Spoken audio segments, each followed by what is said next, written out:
ಆತ್ಮೀಯ H16 news ಅರ್ಥಾತ್ ಸೀತಾರಾಮ್ ನ್ಯೂಸದ ವೀಕ್ಷಕರೇ, ನಾನು ನಿಮ್ಮವ ಎಂ ಆಯುಧ ಮಲ್ಲಪ್ಪ ಜೊತೆವ.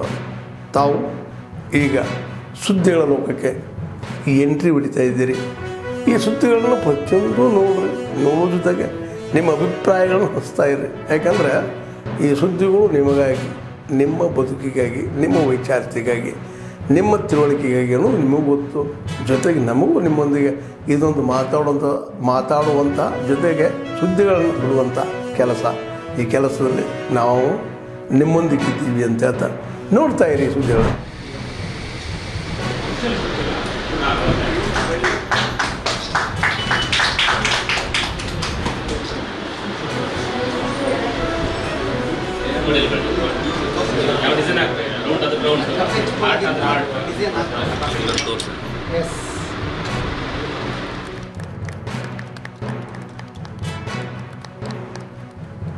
ಉದ್ದೇಶವನ್ನು ಒಳಗೊಂಡಂತೆ ಮನೆಯಲ್ಲೇ ಇದ್ದು ಮನೆಯ ಪರಿಸರದಲ್ಲೇ ಉತ್ಪಾದನೆಯ ಬಗ್ಗೆ, ಸಿಹಿ ನೀರಿನಲ್ಲಿ ಮುತ್ತಿನ ಉತ್ಪಾದನೆ ಬಗ್ಗೆ ಮಾಹಿತಿಯನ್ನು ನೀಡುತ್ತಾರೆ ಮಾರಾಟ ಕೇಂದ್ರ.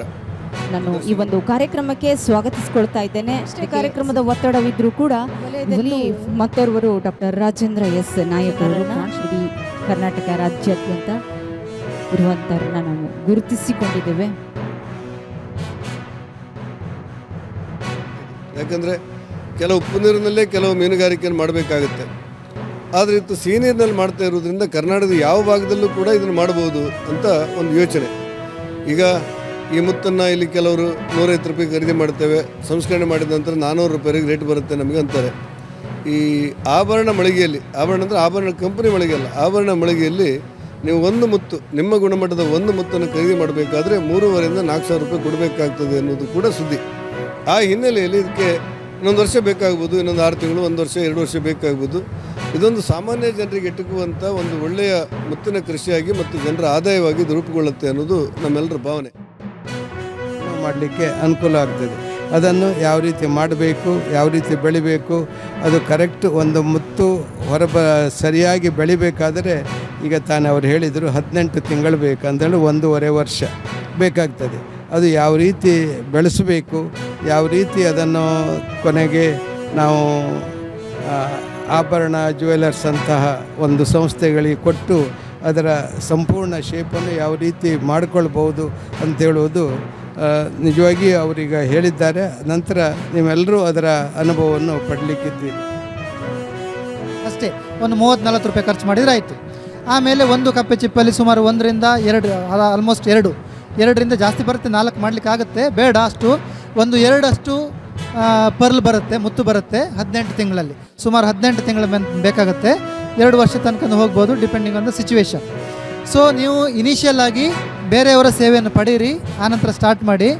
ಆಮೇಲೆ ಸ್ಲೋಲಿ ಗ್ರ್ಯಾಜುವಲಿ ಗ್ರಾಫ್ಟಿಂಗ್ ಮಾಡುವ ಟೆಕ್ನಿಕನ್ನು ಕಲೀರಿ.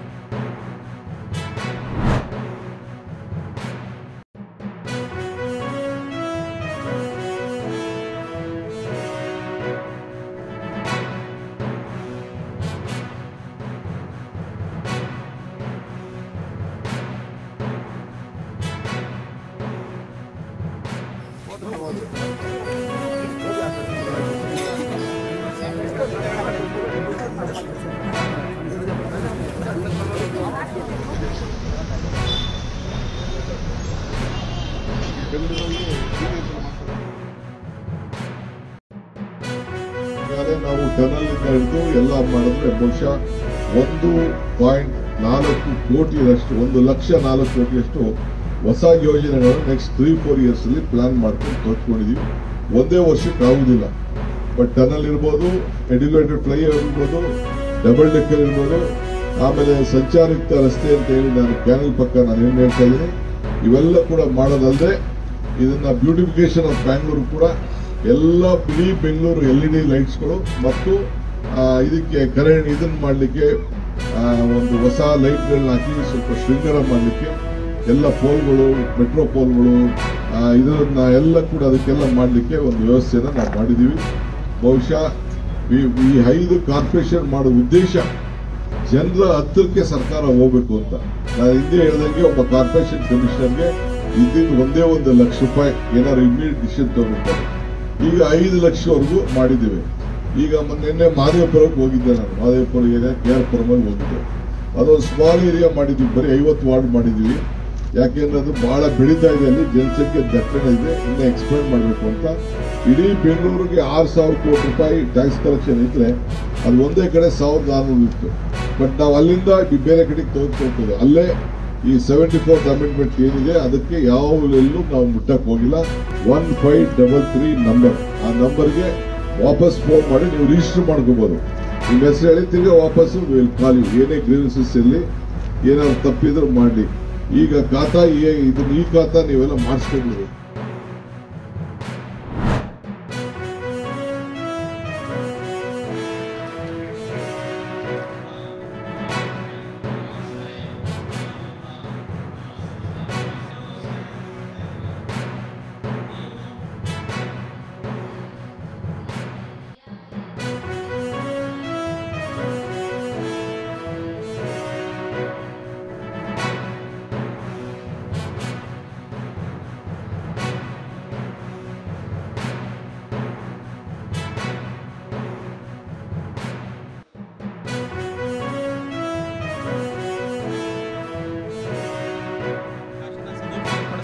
ಎಲ್ಲ ಮಕ್ಕಳು ಕೂಡ ಈ ಒಂದು ಅಪ್ರೆಂಟಿಸ್ಶಿಪ್ ತರಬೇತಿನ ಪಡ್ಕೊಂಡಾಗ ಅವ್ರಿಗೆ ಕಂಪನಿಯಿಂದ ಸಿಗುವಂಥ ಸ್ಟೈಪಂಡ್ ವ್ಯವಸ್ಥೆ ಕೂಡ ಏನಿದೆ, ಮತ್ತು ಎಂಪ್ಲಾಯರ್ಗೆ ಒಂದು DBT ವ್ಯವಸ್ಥೆ ಅಂತ ಇದೆ, ಅದರಲ್ಲಿ ಅಪ್ ಟು 1,500 ರೂಪಾಯಿ ತನಕ ಎಂಪ್ಲಾಯರ್ಗಳಿಗೆ ಒಂದು ಸರ್ಕಾರದಿಂದ ಒಂದು ರಿಯಂಬರ್ಸ್ಮೆಂಟ್ ಯೋಜನೆ ಕೂಡ ಇದೆ.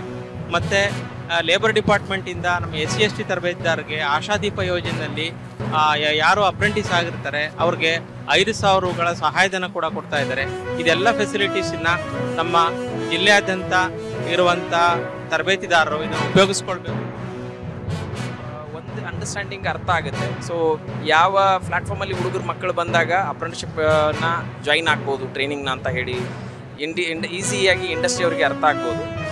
ಜೊತೆಗೆ ಇಂಡಸ್ಟ್ರಿ ಅವ್ರದ್ದು ಎಕ್ಸ್ಪೆಕ್ಟೇಷನ್ ಏನಿದೆ ಅನ್ನೋದನ್ನು ಮಕ್ಕಳಿಗೆ ಒಂದೇ ಒಂದು ಪ್ಲ್ಯಾಟ್ಫಾರ್ಮಲ್ಲಿ ಹೇಳೋದ್ರ ಮೂಲಕ ಸೊ ಅದಕ್ಕೆ ಯಾವ ಥರ ತಯಾರಿ ಮಾಡ್ಕೋಬೋದು ಅಂತ ಹೇಳಿ ಈಗಾಗಲೇ ಓದ್ತಾ ಇರೋವಂಥ ITI ಸೀನಿಯರ್ಸ್ ಮಕ್ಕಳಿಗೆ ಅದನ್ನು ಹೇಳೋದ್ರಿಂದ so we have a enough time ಅವ್ರನ್ನ ಪ್ರಾಪರ್ ವೇದಲ್ಲಿ ಈವನ್ ITI ಕಾಲೇಜಲ್ಲಿರುವಂಥ ಸ್ಟಾಫ್ಗಳು ಕೂಡ ಸರಿಯಾಗಿ ಟ್ರೈನ್ ಅಪ್ ಮಾಡ್ಬೋದು. ಅಪ್ರೆಂಟಿಸ್ಶಿಪ್ ಮಾಡಾದ್ಮೇಲೆ ಇಲ್ಲೇ ಕಂಪ್ನಿಗಳಿಗೆ ಅವರೇ ಎಂಪ್ಲಾಯಿಗೆ ತಗೋತಾರೆ. ಬೇರೆ ವೇಕೆನ್ಸಿ ಇದ್ದರೆ ಅಲ್ಲೂ ತಗೋತಾರೆ. ಅಂದರೆ ಬೇರೆ ಕಡೆ ಹೋಗಿ ಕೆಲಸಕ್ಕೆ ಹುಡ್ಕೋ ಅಂಥದ್ದು ಸರ್ಚ್ ಮಾಡೋ ಅಲಿಯೋವಂಥದ್ದು ಏನಿರಲ್ಲ, ಅಲ್ಲೇ ನಾವು ಜಾಬ್ನ ಕಂಟಿನ್ಯೂ ಮಾಡ್ಬೋದು. ಇದರಿಂದ ತುಂಬ ಯೂಸ್ ಆಗುತ್ತೆ. ಅಂದರೆ ಡಿಗ್ರಿ ITI ಅದು ಮುಗಿಸ್ಕೊಂಡು ಬಂದಿರೋರಿಗೆ ಬೇಗ ಒಂದು ಕೆಲಸ ಸಿಗೋ ಥರ ಯೂಸ್ ಆಗುತ್ತೆ. ನಾವು ಡಿಗ್ರಿ ಮಾಡಾದ್ಮೇಲೆ ಬೇರೆ ಕಡೆ ಕೆಲಸಕ್ಕೆ ಅಲಿಯುವಂಥ ಪರಿಸ್ಥಿತಿ ಇಲ್ಲ. ಇಲ್ಲಿ ನಾವು ಇಂಟರ್ವ್ಯೂ ಕೊಡೋದ್ರಿಂದ 1 ಇಯರ್ ಅವ್ರು ತರಬೇತಿಯನ್ನು ಕೊಡ್ತಾರೆ. ಟ್ರೈನಿಂಗ್ ಮಾಡಾದ್ಮೇಲೆ ಅಲ್ಲೇ ವೇಕೆನ್ಸಿ ಇದ್ದರೆ ನಮ್ಮನ್ನ ಕೆಲಸಕ್ಕೆ ತಗೋತಾರೆ. ಅದಾದಮೇಲೆ ಸ್ಟೈಪಂಡ್ ಕೂಡ ನಮಗೆ ಕೊಡ್ತಾರೆ. ಇದರಿಂದ ನಮ್ಗೆ ತುಂಬ ಯೂಸ್ ಆಗುತ್ತೆ. ITI ಮಾಡಿರೋರಿಗೆ, ಡಿಗ್ರಿ ಮಾಡಿರೋರಿಗೆ, ಯಾರ್ಯಾರು ಕೆಲಸ ಇಲ್ಲ ನಾವು ಹುಡ್ಕೊಂಡು ಹೋಗ್ಬೇಕು ಅನ್ನೋರಿಗೆಲ್ಲ ಫುಲ್ ಯೂಸ್ಫುಲ್ ಆಗುತ್ತೆ.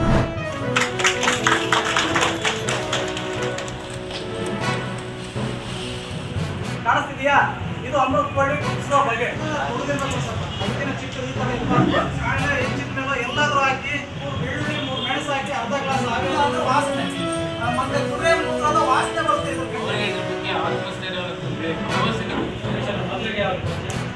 ಗಾಲ್ ಬ್ಲಾಡರ್ ಸ್ಟೋನ್ ಅನ್ನು ಸುಲಭವಾಗಿ ಕರಡೆ ಅದು ಉತ್ತಮವಾಗಿ ನಿರ್ವಹಿಸಿದ್ರು.